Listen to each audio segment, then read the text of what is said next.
As many people know, Apple and Epic Games have been at war with each other. Epic Games went and sued Apple in federal court and said that they had a monopoly on the App Store. And they took 30%, which was the equivalent of almost $20 billion in in-app purchases. A federal judge 20 minutes ago just handed down part of a ruling. It's a permanent injunction in the Epic versus Apple case. Under the new order, Apple is permanently restrained and enjoined from prohibiting developers from including in their apps and their metadata buttons, external links, or other calls to action that direct customers to purchasing mechanisms, in addition to in-app purchasing and communicating with customers through points of contact obtained voluntarily from customers through account registration within the app. Uh-oh. Bang, bang. Apple just got hit hard. What this means is that the court cannot ultimately, this is a quote from the judge, the court cannot ultimately conclude that Apple is a monopolistic under either federal or state antitrust laws. Nonetheless, the trial did show that Apple is engaging in anti-competitive conduct under California's competition laws. So the fact that Apple will not allow Epic Games or anyone else to have other options for in-app purchases, and it can only use Apple's in-app purchase technology, means that Apple was being anti-competitive, and therefore the judge has ruled that Apple cannot do that anymore.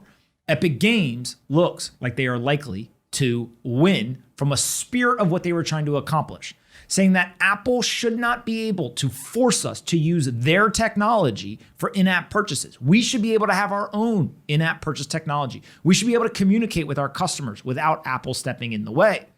With that said, it looks like Epic Games is going to have to pay some money, though, for damages that have been caused as well. And so when you see the Apple situation, you also see that Google is being sued by Epic Games over its own effort to maintain the Google Play Store as the central source of software on Android. Absolutely fascinating to watch as we go to court. And Apple, which has constantly hid behind the fact that everyone pays 30%, no one gets a special deal. We have found out that might not be true, but also now we are finding that a judge says they are being anti-competitive and likely to force Apple to drastically open this up. What immediately comes to mind for me is Bitcoin, the whole Web3 world, etc. If now all of a sudden Apple products, you can pay for things in Bitcoin, for example, and you don't have to go through the App Store's app payment system, and we don't have to wait for Apple to adopt Bitcoin, but instead others can say, hey, you can just use the Bitcoin rails right within the App Store. It's a pretty big deal. Apple down 2.5% on the news. Should be down more. Should be down more. It's going to go. I feel like it will go down. People are just not financial advice. People are just processing it now. Yeah. All right. That's not really like that surprising to me though. Like Apple does have a monopoly, and the fact that if you download an app through the App Store, you still pay them a percentage on in-app purchases is ridiculous. I agree. Do we remember that really fire video that Epic Games put out in the beginning against Apple? Do you remember? Anthony's not paying attention. This is what happens. This is what happens, ladies and gentlemen. Do you remember the video? The video that did what? That Epic Games put out. Oh, the 1984. Yes. They did a play on the Apple 1984 video. Yeah, I mean, look, it was a great point in terms of them being able to take the stance that Apple has had for decades of we're the upstart, we're the challenger, we're the person that's for the creators, etc. And they basically said, cool, are you? Well, how about this? Why don't we just flip it on you and show how you've actually become the man? People know I say this all the time. If you live long enough in business as a startup, you eventually become the man. You become the incumbent. And so Bill Gates at one point was like the shadowy supercoder who was in the basement and he was trying to take down IBM.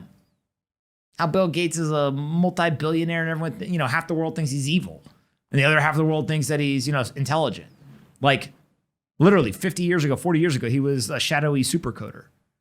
Same thing with Steve Jobs and Apple. They literally had the homebrew computer club, right? And they were sitting there, they created the 1984 commercial, like all stuff. Now they're getting sued by Epic Games being like, you're the incumbent, you're being anti-competitive, like all this type of stuff. It's It's almost like it's a tale as old as time, but it's just different players. Do you think that one day the Best Business Show is going to be like, people are going to be angry at it and there's going to be the new Best Business Show? No. Apple just released their release date, or just announced their release date for their new iPhone. Absolutely ridiculous. My iPhone's about to start slowing down. Everyone knows how that goes. If you have an older iPhone, get ready. Don't update your software. It will start slowing down. I think that they admitted this. I'm pretty sure yeah. that they admitted this. Well, to be honest, it's fearful. What if Tesla starts doing that to their cars? You have an older version of a Tesla, you know what? It actually doesn't go as far as it used to, not because of the battery, because we said so, and thanks for updating your software. In July of this year, the iPhone, they were accused again of artificial slowdowns of the iPhone with worn out batteries. Initially, Apple denied the accusations, but after a series of independent research and widespread publicity, it was forced to admit guilt. As a result, the company had to pay a lot of money to the victims. The same situation began to be forgotten. The company stopped slowing down the iPhone and returned to that topic less and less. But new claims have appeared against Apple, and they again relate to the forced slowdown of smartphones. Moreover, the company is slowing down newer models, including the iPhone 12, according to the new accusations. The Consumer Protection Society in Spain said that there is reason to believe that Apple continues to artificially slow down smartphones, and we were talking about such models as the really, really new ones. So they've admitted in the past that they did it. They had reasons for doing it, but it only came after there was multiple research reports that were published that said you can't tell us you're not doing it, like it's happening. Defend yourself. So I probably think that you're more right than wrong, John, in that that we're likely to see a lot of slowing down, a lot. Hey guys, bang bang. Thanks so much for watching the Best Business Show today. And don't forget to check out our partner, SoFi. They make all this possible. They're a super app that lets you save, spend, borrow, earn, and invest all from one single platform. And if you go there today and you sign up for a SoFi Invest account, you can get between $5 and $1,000 for free from SoFi. Not everyone's obviously gonna get $1,000, but everyone gets something. Don't say that I never did anything for you. Go check them out at SoFi.com/pomp. Download the app and go ahead and open an account. SoFi.com/pomp. And make sure you come back and watch more of the Best Business Show. We're going to build the biggest business show in the world, and we need your help.